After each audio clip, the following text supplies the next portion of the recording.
മണ്ണും വിണ്ണും മഴയും വെയിലും ഒക്കെ പടച്ചവനാരാണ്.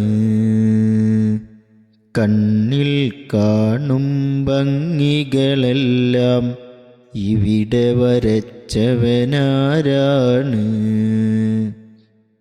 തണ്ണീർ തടവും കാടും മേടും പരിപാലിച്ചവനാരാണ്. എണ്ണിത്തീരാ ജീവകണങ്ങൾ സംരക്ഷിച്ചവനാരാണ്.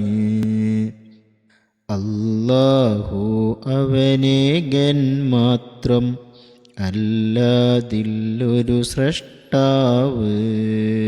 അവനാണല്ലോ ഇരുലോകത്തിൻ അധിപൻ സർവനിയന്താവ്.